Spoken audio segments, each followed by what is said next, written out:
In a small-town diner, a waitress refuses to stay silent when a group of men harasses a black customer. She stands her ground, but instead of support, she's fired on the spot. Humiliated and suddenly jobless, she steps out into the street with nothing but her pride and the conviction that she did the right thing. Just when she thinks she's hit rock bottom, her phone rings. The man she defended is calling, and what he has to say will change her life in ways she never expected. The diner was the kind of place where people didn't like change. A small, old-fashioned restaurant tucked away in a town where everyone knew each other, where the regulars had been eating the same meals at the same booths for decades. The walls were lined with faded pictures of local history, white faces smiling in black and white photographs, football teams from a time when integration wasn't even a question. The air smelled of bacon grease and fresh coffee, and the sound of forks clinking against plates mixed with low murmurs of conversation. It was a safe haven, but only for those who belonged. Outsiders were tolerated but not welcomed. She had worked here for a year, long enough to know which customers tipped well and which ones snapped their fingers for service, long enough to recognize which faces lit up when they saw her and which ones barely acknowledged her existence. Long enough to understand that this place had an unspoken rule: you fit in or you didn't. And if you didn't, you felt it. She wasn't from here originally, but she had learned the rules quickly. She kept her head down, did her job, and ignored the way some people spoke in hushed tones when someone different walked through the door. Then, on an otherwise ordinary afternoon, he walked in. An elderly black man, well-dressed, moving with the quiet confidence of someone who had seen the world and knew exactly who he was. His suit was tailored but worn at the edges, his shoes polished but scuffed. He didn't hesitate at the threshold like some did, didn't glance around nervously as if expecting trouble. He simply walked in, found a booth in the corner, and sat down. She noticed the shift in the room immediately. Conversations didn't stop, but they slowed. Eyes flickered in his direction, then away, then back again. A group of 3 teenagers at the counter, the type who always spoke a little too loudly, laughed a little too aggressively, exchanged glances. One of them, a tall, wiry guy with sunburned skin and a cocky smirk, leaned in toward the others. "The hell is he doing here?" he muttered, just loud enough for the surrounding tables to hear. The other 2 chuckled. One of them, a stocky guy in a baseball cap, shook his head. "Must be lost. Poor bastard doesn't know where he is." The third, a girl with bleach blonde hair and an oversized flannel, pulled out her phone. "This is going to be good." She clenched her jaw as she approached the man's table.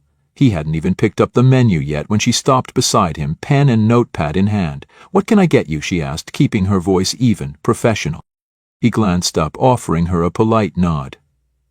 "Just a coffee, black, and whatever the special is today." "Coming right up." She turned toward the counter, but before she could take a step, the wiry guy slid out of his seat and sauntered over to the booth, hands in his pockets, a smirk stretching across his face. "Hey, old man," he said, his voice dripping with mock politeness. "You sure you want to eat here?" "Don't think they got what you're used to." The black man didn't look up. He reached for the water glass in front of him, took a sip. The guy's smirk widened.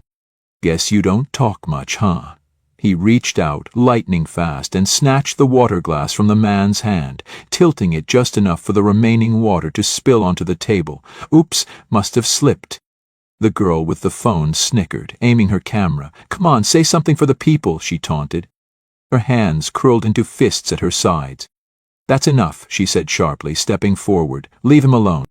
The wiry guy turned his head toward her, eyebrows raised. "Relax, sweetheart. We're just having a little fun." Her voice didn't waver. "This isn't fun, it's harassment. Back off." The stocky one with the baseball cap snorted. "Oh, so you're on his side? That's cute." The wiry guy took a step closer to her. His breath smelled like cheap beer, though it was barely past noon. "You really gonna stick up for him over your own people?" His tone turned mocking, exaggerated. "What, you got a thing for them now?" The words hit like a slap. A few nearby customers were watching now, but no one spoke up. No one moved. She turned, looking toward the counter, toward the man who could stop this with a single word. The owner. He was standing with his arms crossed, an expression of thinly veiled impatience on his face, not anger at the boys, not concern for the man in the booth, just irritation that things were getting loud. She met his eyes, silently asking for backup. Instead, he sighed. "You don't want to make this a big deal," he said casually, like they were discussing the weather. "You know how things are around here." Her stomach turned. She had known, of course, had seen the signs, had felt the tension, had overheard the whispers, but she had never felt it so plainly, so blatantly, as she did in that moment. The black man set his hands on the table, fingers interlaced, still not saying a word, still calm, but his eyes, sharp, intelligent, met hers for the briefest second, and she knew what he was thinking. This isn't new to him. This isn't the first time. But it was the first time she had seen it happen right in front of her. And she wouldn't, just stand there. She turned back to the wiry guy, her expression hard. "Pick up the glass," she ordered. He laughed. "Or what?" Her voice didn't rise, but it was cold, steady. "Or I'll throw you out myself." The tension in the diner tightened like a noose. The stocky one whistled low. "Damn, she's serious." The wiry guy's smirk faltered just a little. Then, just as quickly, it was back. He stepped away from the booth, hands raised in mock surrender. "Whatever, lady. This place is going downhill anyway." He turned, grabbed the man's napkin off the table, and flicked it onto the floor. "Enjoy your meal," he sneered, before sauntering back to his friends. Her fists were still clenched as she turned back toward the counter, but before she could take a step, the owner's voice cut through the room. "In my office, now." Her breath caught. She turned slowly, meeting his eyes again. He wasn't irritated anymore. Now he was angry. The black man was watching her, quiet but attentive. She swallowed hard, forcing herself to lift her chin. Then, without a word, she walked toward the back. She stepped into the back office, her heart pounding. The air was thick with the scent of old coffee and cigarette smoke, the kind that clung to the walls no matter how often the place was cleaned. The office itself was small, cluttered with invoices and a dusty old cash register. The blinds were half closed, casting sharp lines of shadow across the desk where her boss stood, arms crossed, his face set in a mask of barely restrained irritation. She forced herself to stand tall, to meet his gaze head-on. "You want to tell me what the hell that was out there?" His voice was low, measured, but there was an unmistakable edge to it. She didn't hesitate. "I was protecting a customer." He let out a sharp, humorless laugh. "A customer? That wasn't a customer, sweetheart. That was a problem waiting to happen, and you just made it worse." Her stomach twisted, but she refused to back down. "Worse for who?" she shot back. "For them? The ones who were harassing him? Or for you, because you'd rather let it slide than stand up and do the right thing?" His expression darkened. "Watch your mouth." She felt her fingers tighten into fists at her sides. "I'm not going to watch anything." They were harassing him. They were trying to make him leave, and you just stood there and let it happen? Why? Because you don't want to piss off the regulars? Because you think it's bad for business? She shook her head, her voice rising. "You think people won't notice what kind of place this is?" His jaw tightened, but he didn't look rattled. If anything, he looked like a man who had already made up his mind before she even walked in here. "I don't owe you an explanation," he said coolly. "You don't like how things are run around here, then maybe this ain't the place for you." Her breath caught. "You can't be serious." He exhaled through his nose, as if this was exhausting him. "I am serious. I'm not about to lose business over some bleeding heart nonsense. You want to fight for every lost cause that walks through those doors? Fine. But you won't be doing it here." She felt her whole body go still. "You're firing me." "You're damn right I am," he said, stepping around the desk. "Come on, you think I'm going to let some waitress tell me how to run my own damn diner?" He pointed to the front of her apron. "Hand it over." For a long moment she didn't move. The weight of what was happening pressed down on her like a physical thing. She had been working here for a year. She had picked up extra shifts, covered for people when they called out sick. She had memorized the regulars' orders, smiled through rude customers, scrubbed grease off the floors when no one else wanted to. And now, just like that, it was over. Her fingers trembled as she reached behind her neck, untying the knot at the back of her apron. She pulled it over her head, folded it, and set it on the desk. Her boss didn't even look at her. "No, get out." She swallowed hard, forcing down the lump in her throat, and turned on her heel. She pushed the door open with more force than necessary, stepping back into the diner. The noise of the restaurant rushed back in, plates clattering, voices murmuring. And yet, it felt distant, like she was hearing it through thick glass. As she walked toward the exit, she felt the weight of eyes on her. Some customers had noticed the argument, had seen her storm out of the back. A few looked away awkwardly, pretending not to see. Others, the regulars, the ones who never had to question whether they belonged here, watched with barely concealed satisfaction. And then there was him. The black man was still seated at his booth, his plate untouched, his expression unreadable. She hesitated for half a second, then kept walking.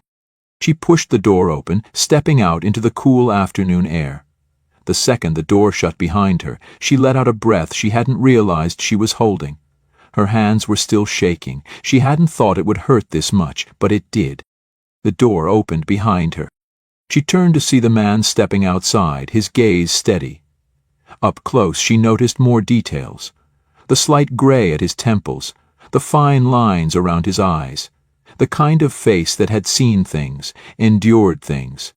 He studied her for a moment before speaking. "You didn't have to do that." She let out a short, humorless laugh. "If I hadn't, I wouldn't be able to look at myself in the mirror." Something flickered in his eyes, something almost like approval. He reached into his coat pocket and pulled out a small, plain business card. No logo, no name, just a single phone number printed in bold black ink. "When you need a job," he said, holding it out to her, "call this number." She took it hesitantly, glancing down at it. "What is this?" "A door," he said simply. She looked up at him again, trying to read him. His face gave nothing away. After a moment he nodded once, as if he had already said all he needed to, and turned, walking toward the parking lot. She watched him go, her fingers tightening around the card. The door behind her swung open again, and she heard laughter, their laughter. The guys from inside, the ones who had started all of this, stepping outside, stretching like they had just finished a good meal. "Guess you won't be coming back here anytime soon," one of them called out, grinning. She turned to face them. She should have been angry. She should have shouted something, thrown the card at their feet, told them exactly what kind of people they were. Instead, she just smiled. Because for the first time in the past hour, she knew something they didn't. They thought they had won. They had no idea. She sat in her car, gripping the steering wheel so tightly her knuckles turned white. The events of the past hour replayed in her mind on an endless loop. The taunts, the spilled water, her boss's cold, dismissive stare, and the weight of that final order, "Get out." She had done the right thing, she knew that, but knowing didn't make it easier. She was jobless now, with rent due next week and no backup plan. The business card sat on the passenger's seat, the black-inked number staring back at her like a challenge. Her phone buzzed. She blinked, releasing a shaky breath before picking it up. A message from her best friend. "Go on Facebook now." Frowning, she tapped the notification and her newsfeed exploded. A video. Her video was everywhere. It had been posted by a customer, someone who had recorded the entire scene from the moment the group of men started harassing the black man to the second she was fired for standing up to them. The caption was simple but damning. "Waitress defends black customer from racist harassment. Gets fired on the spot. This is America in 2025. The numbers were rising in real time. 50,000 views, 80,000, 100,000. She scrolled through the comments, her pulse pounding in her ears. "This is disgusting. That diner should be shut down. She's a hero. Someone hire this girl. So the owner was totally fine with the racism, huh? Let's make sure he pays for it." Her hands trembled as she swiped through the reactions. Celebrities were sharing the video. Activists were tagging the location of the diner, calling for boycotts. Even news outlets had picked up the story. Small ones at first, but it was only a matter of time before it reached national headlines. The sheer force of the internet was taking hold, and there was no stopping it now. By the next morning it was everywhere. She woke up to a flood of notifications. People were demanding answers. Reporters were outside the diner with cameras trying to get a comment from the owner. By noon, the hashtag Boycott Joe's Diner was trending nationwide. The once buzzy diner now had empty parking spaces, its regulars afraid to be associated with the scandal. And then came the protesters. By day 3, hundreds of people gathered outside the diner, holding signs, "No room for hate, we stand with her, shut it down." They chanted, they marched, and they made sure the world knew exactly what had happened within those walls. The pressure mounted until the owner had no choice but to put up a "closed until further notice" sign. The local news covered it first, then national reporters picked up the story. They ran clips of the video alongside statements from civil rights organizations. Some customers who had eaten there for years spoke out, admitting they had witnessed similar incidents but had never said anything. But now, silence was no longer an option. Then the calls started. Her phone wouldn't stop ringing. Strangers offered her jobs, donations. Someone even suggested starting a GoFundMe for her lost income. It was surreal. Just days ago, she was an anonymous waitress scraping by. Now her name was in headlines, people were calling her brave, and a small part of her was terrified. And then came the call that changed everything. It was early, barely past 7, when an unknown number flashed across her screen. Half asleep, she almost ignored it, but something told her to pick up. "Hello?" A smooth, professional voice answered. "Is this the young woman from the diner?" She sat up, instantly alert. "Who's asking?" "My name is David Marks. I work with Mr. Lancaster. He'd like to meet with you." She frowned. "Mr. Lancaster?" A pause. Then, with a kind of weight that suggested she should already know, he said, "The man you stood up for at the diner." She sucked in a breath. "I'd like to see you today," David continued. "Are you available?" She glanced at the business card still sitting on her nightstand. The same number. Yeah," she said quickly. "Where do I go?" David gave her an address, an office building downtown, the kind with glass windows that stretched to the sky, the kind she had never once stepped foot inside. When she arrived, she felt out of place. The lobby was pristine, with marble floors and a towering reception desk. Men and women in tailored suits strode past, barely sparing her a glance. The receptionist smiled when she approached. "Miss, right this way. Mr. Lancaster is expecting you." She followed in a daze, barely registering the hallways, the sleek glass walls, the weight of wealth in every polished surface. And then she was standing in front of an office so large it had its own sitting area. The man from the diner, Mr. Lancaster, stood by the window, gazing out over the city. He turned when she entered, the same unreadable expression on his face. "You look surprised," he said. She let out a nervous laugh. "That's an understatement." He gestured toward a chair. "Please, sit." She did, still trying to wrap her head around what was happening. "You must have a lot of questions," he said, watching her carefully. "Just one, really," she admitted. "Who are you?" His lips quirked slightly. "I own this building. And the one next to it. And about 20 others across the country." He tilted his head. "But that's not really what you're asking, is it?" She shook her head. He leaned forward slightly. "I wanted to see if you'd stand up for me when you had nothing to gain, and you did. That tells me everything I need to know about you." Her stomach flipped. "What do you mean?" "I'm offering you a job," he said simply. "Not waiting tables, not scraping by. I run a foundation, one that fights against the exact kind of injustice you saw in that diner, and I need people who aren't afraid to speak up." He met her eyes. "People like you." She blinked.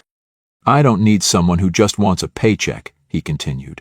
"I need someone with a spine, someone willing to take risks for the right reasons." He leaned back in his chair. "So, what do you say?" Her mind was spinning. A week ago, she was just another server trying to make rent. Now, she was sitting in a billionaire's office, being offered a job she hadn't even known existed. She thought of the diner, of her old boss, of the way he had looked at her like she was disposable. She thought of the men who had laughed as she walked out. They had thought she lost. She looked Mr. Lancaster in the eye and smiled. When do I start? Her new job wasn't just a desk and a paycheck, it was a mission. Mr. Lancaster made sure of that. He didn't sugarcoat things, didn't coddle her. He threw her into the deep end, made her work for her place. She spent days in community centers, talking to people who had lived through worse than what she saw at the diner. She sat in meetings with lawyers and activists, hearing the same story over and over again, just with different names and different places. A black man harassed at a restaurant, a woman denied a job because of her last name, a teenager pulled over for fitting a description. She thought she had understood before. She hadn't. One afternoon, as she was reviewing a case with Mr. Lancaster, he leaned back in his chair, watching her with something close to amusement. "You look frustrated," he noted. She exhaled sharply, running a hand through her hair. It's exhausting. Knowing how often this happens, seeing people get away with it." He nodded, as if he had heard this before, because of course he had. "It is," he agreed. "So what are you going to do about it?" She stared at him for a moment, then squared her shoulders. "Make sure they don't." A slow smile spread across his face. "That's what I was hoping you'd say." The next time she checked the news, she saw what was left of the diner. It had officially shut down. The owner had tried to weather the storm, had given a half-hearted apology on local television, claiming misunderstandings and overreactions, but no one had bought it. His reputation was destroyed. The protesters hadn't stopped, and neither had the boycott. Eventually, he had no choice but to sell the place entirely. The article mentioned something about a new business taking over the location, a community-run cafe, diverse ownership, fair wages. She smiled. One night, as she was leaving the office, she found Mr. Lancaster waiting by the door. He wasn't dressed in his usual tailored suit, just a simple coat, his hands in his pockets. "Busy day?" he asked. She huffed out a laugh. "Aren't they all?" They stood in silence for a moment, watching the city lights flicker against the dark sky. Then she spoke almost to herself. "It's crazy how much can change from just one moment." Mr. Lancaster turned to her, smiling slightly. "It's not crazy," he said. "It's exactly how change happens." She looked up, letting the cold night air fill her lungs, letting the weight of everything settle into something solid, something real. She wasn't just some waitress anymore. She was someone who had stood up, and she would never stop. Join us to share meaningful stories by hitting the like and subscribe buttons. Don't forget to turn on the notification bell to start your day with profound lessons and heartfelt empathy.